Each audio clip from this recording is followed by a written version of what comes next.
नमस्कार दोस्तों। जैसा कि पिछले वीडियो में मैंने आप लोगों के लिए कुछ स्पेशल बना कर देना चाहा था।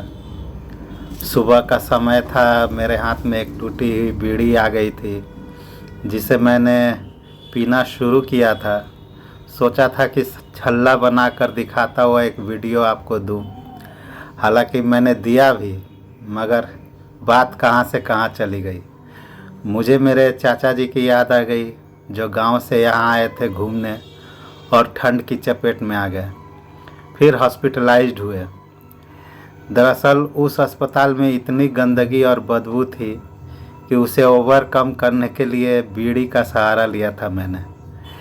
अक्सर मैं कहीं बदबूदार जगह पहले वैसे किसी जगह पर मैं पहुंच जाता था तो मैं बीड़ी या सिगरेट का ही सहारा ले करके उस बदबू से भागने की कोशिश करता था। जैसे कि कभी स्मशान घाट पहुंच गया किसी के अंतिम संस्कार में, तो वहाँ का जो जलने के बाद बर्निंग का जो स्मेल आता है उसे कम करने के लिए मैं बीड़ी या सिगरेट पीता था।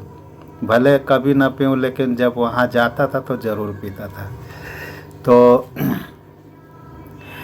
तो चाचा जी के वहाँ पर जब वो अस्पताल में मैं उनके साथ था, मैं ही केवल नहीं था अस्पताल में, मेरे अलावा मेरे बड़े पापा के लड़के शंभू श्रीवास्तव और जो चाचा जी भर्ती थे उनके बड़े लड़के अशोक श्रीवास्तव, जिन्हें घरेलू तौर पर हम लोग गुड्डू भैया बोलकर बुलाते हैं, वो भी थे।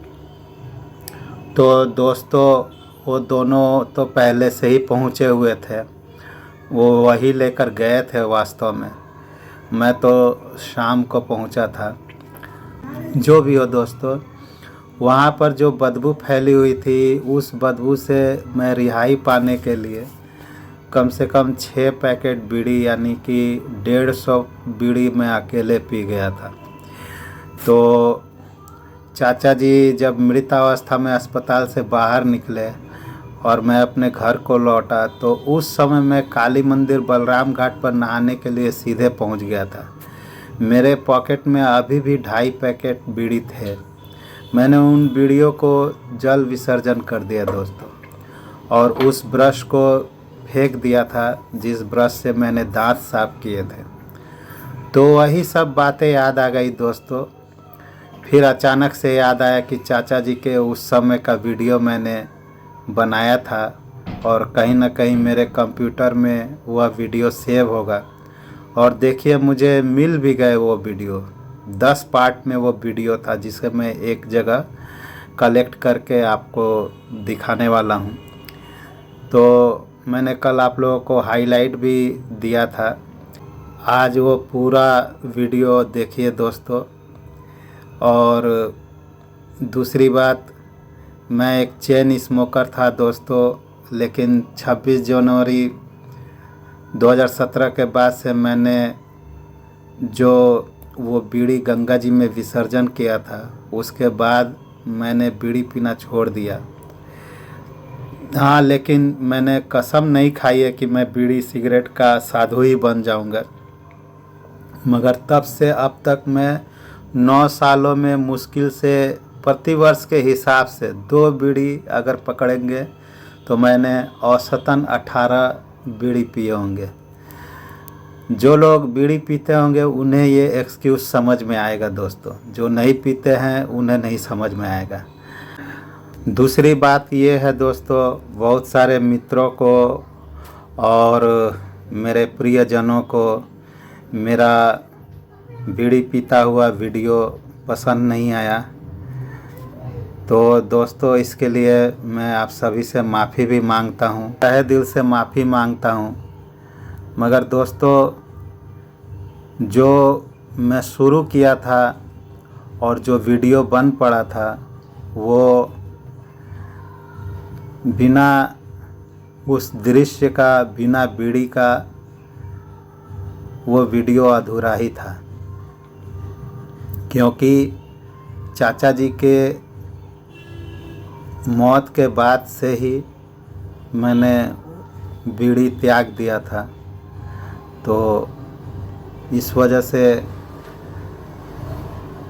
वो चाचा जी के संदर्भ में बीड़ी का रहना ज़रूरी था।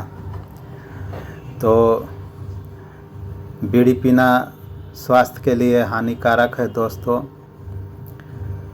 बाकी अपने अपने विचार हैं। आगे का वीडियो देखिए, किस तरह से चाचा जी अस्पताल में रहने से लेकर बाहर निकले, वो पूरी कहानी देखिए दोस्तों वीडियो के रूप में।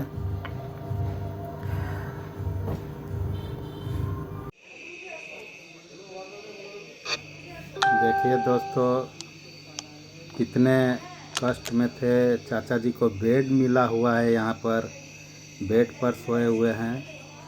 जब मैं पहुँचा था तब उनको बेड मिल चुका था, और बेड जहाँ पर है वहाँ पर देख सकते हैं कि कितनी गंदगी है। इस बेड पर पहले एक पेशेंट गुजर चुका था, उसके गुजर जाने के बाद यह बेड खाली हुआ था। तब चाचा जी को ज़मीन से उठाकर यहाँ पर शिफ्ट किया गया था।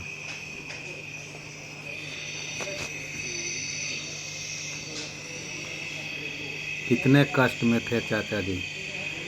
इतने कष्ट में होते हुए भी वो एक बिस्किट खाए थे मेरे सामने, बिस्किट का पैकेट था।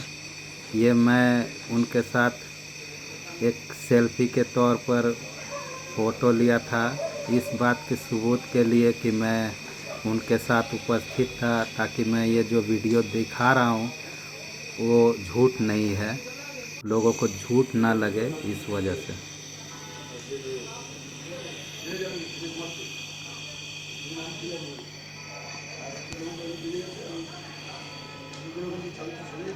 ये देखिए जो नीचे बंदा पड़ा हुआ है,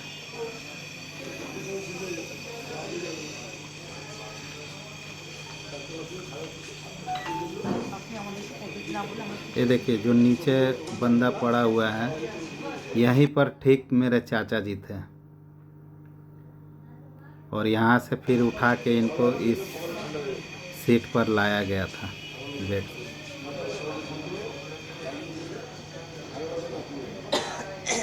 देखिए तिरचट्टे चल रहे हैं, देखिए तिरचट्टे चल रहे हैं।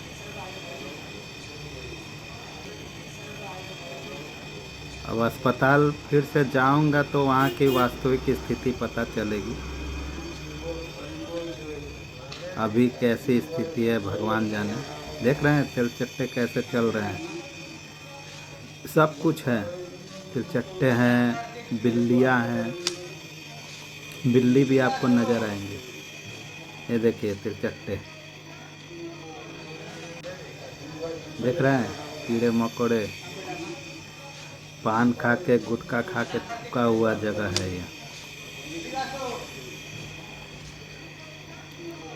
जिस परिसर में, जिस बड़े कमरे में कह लीजिए वार्ड में है चाचा जी, वहाँ का दृश्य था। कितनी गंदगी, सारी गंदगियाँ वहाँ फेंकी हुई थी। ये है चाचा जी के देहांत हो जाने के बाद वो जब बाहर आ गए थे, एम्बुलेंस में थे, एम्बुलेंस तय कर लिया गया था और वो उनको गांव भेजने की तैयारी पूरी तरह से हो गई थी। उस समय एम्बुलेंस वाला ने 26,000 किराया लिया था चाचा जी को गांव तक पहुंचाने के लिए। और ये जो बंदा है चाचा जी का बॉडी, इंसान मरने के साथ ही दोस्तों उसका शरीर सड़ना शुरू हो जाता है। क्या लीला है भगवान की। नेपाल बॉर्डर भी बदबू आना शुरू हो जाता है शरीर से। 15 साल के। तो इस वजह से ये बंदा कोई इंजेक्शन की तैयारी कर रहा है, जो इंजेक्शन पेट में लगाएगा वो 1000 गुण भालो। कोई ऐसा लिक्विड है, डॉक्टर लोगों को पता होगा, जो मेडिकल लाइन में उनको पता होगा। वो लगाने से शरीर न कि ठंडा रहता है और सड़ता नहीं है। ये दवाई वापस कर दो। देखिए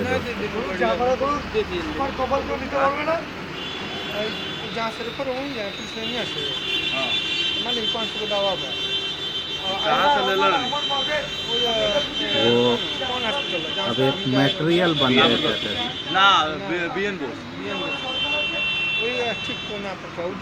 देखिए पूरा बड़ा बोतल से निकाल रहा है लोग,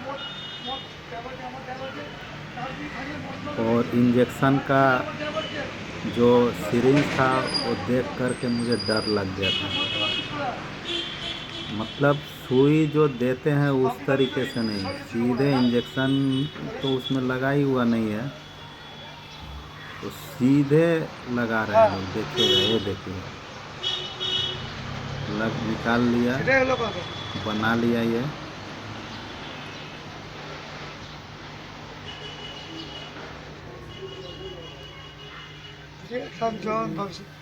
बाबू सर भविष्य में কথা বলেনি जिंदा आदमी का दे सब मार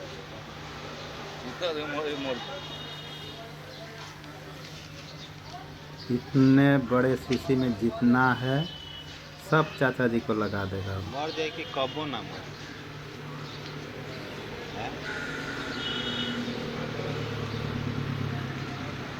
আরে গাড়িটা চালাবো কি আবার কি পয়দা কম আছে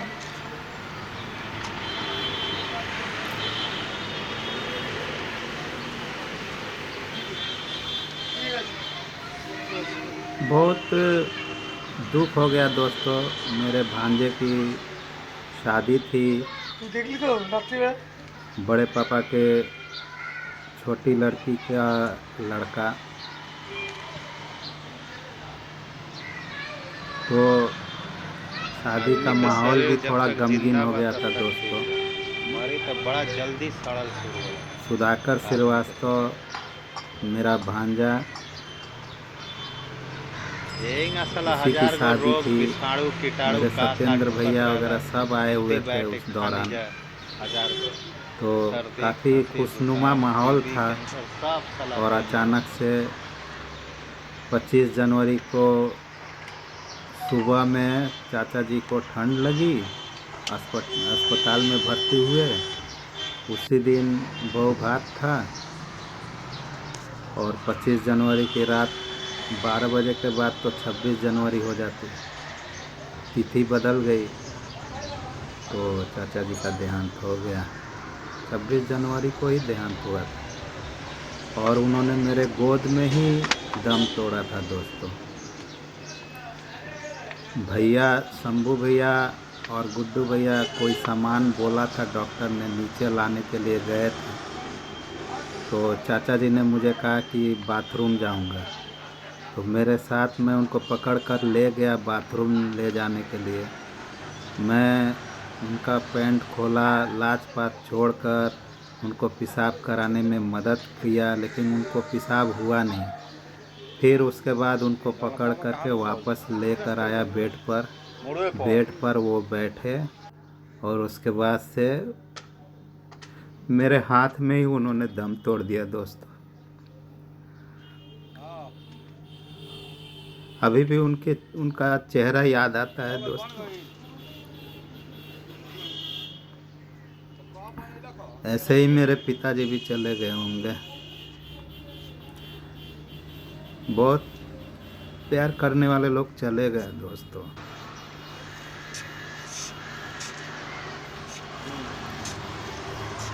ये बना लिया,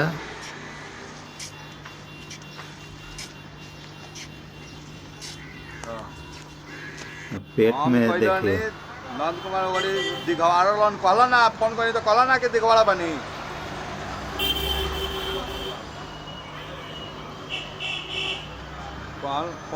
फोन करी तो कहलन कि दिघवाड़ा बनी, ठीक बा। ओकर बाद में फिर भैया के देनी फोन, तो भैया फोन कैलन।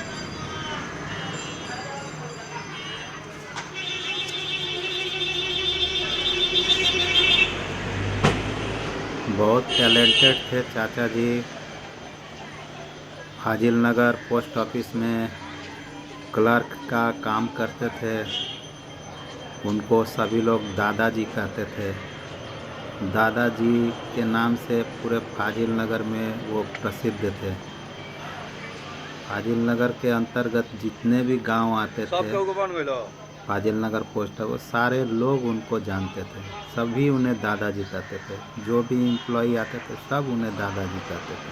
ठीक है, सुन ना। अभी आवाज में जाता नहीं बोला।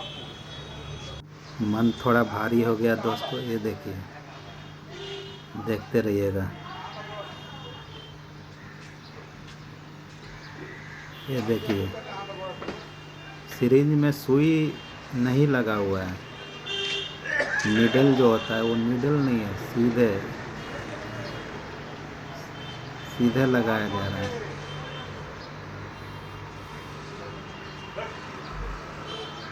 बस पेट में ये लगा दिया जाएगा। 24 घंटा तक शरीर डिकम्पोज नहीं होगा।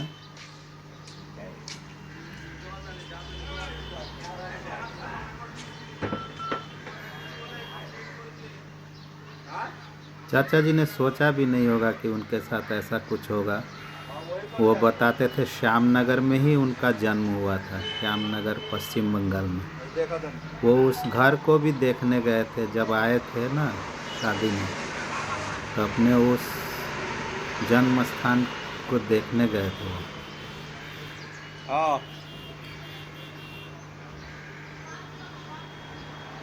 हाँ। कौन अब जब इंसान मटेरियल बन गया, बक देह से नाता टूट गया, तो देह के साथ क्या हो रहा है ना बोल। कोई मतलब नहीं। उसे टुकड़ा टुकड़ा काट दीजिए, जला दीजिए, कुछ फर्क नहीं पड़ता। जब तक सांसें चल रही है तभी तक सब कुछ है। माचिस जलाते हैं या कुछ सिलाई करते हैं, थोड़ा सा हाँ चुभ जाता है तो कितना हम लोग तड़पते हैं। अभी देखिए, खटाक खटाक पेट में चुभा करके इंजेक्शन दिए जा रहा है।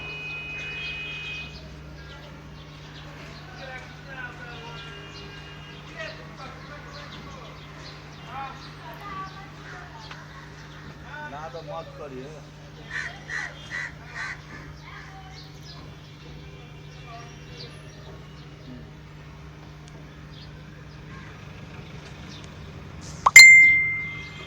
ठीक। रामजी लाल श्रीवास्तव नाम था।